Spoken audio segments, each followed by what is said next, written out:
হয়ে যাবে। আর শর্ত যদি ভঙ্গ হয়ে যায় তাহলে তো সে নবীজিকে আর স্বপ্নে দেখতে পারবে না। যাই হোক, অনেক কষ্টে পানির পিপাসা নিয়েই সেই লোকটা রাতের বেলায় বিছানায় ঘুমিয়ে গেল।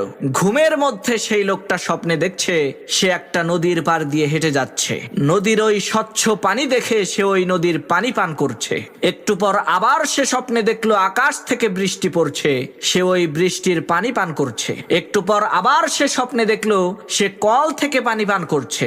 লোকটা সকালবেলা ঘুম থেকে উঠে আবার সেই আরব দেশের বিখ্যাত আলেমের কাছে যেয়ে বলছে, হুজুর, আপনার কথা অনুযায়ী গতকাল রাতে আমি পানি না খেয়ে ঘুমাইলাম, কিন্তু দুঃখের বিষয় নবীজিকে তো দেখলাম না। সারা রাত ভরে দেখলাম আমি বিভিন্ন জায়গা থেকে পানি পান করছি। তখন সেই বিখ্যাত আলেম বললেন, ভাইজান, আপনি পানির পিপাসা নিয়ে ঘুমিয়ে যদি পানি পান করা দেখতে পারেন, তাহলে আল্লাহর নবীর ভালোবাসার পিপাসা নিয়ে ঘুমাইয়া দেখেন না, অবশ্যই আপনি নবীজিকে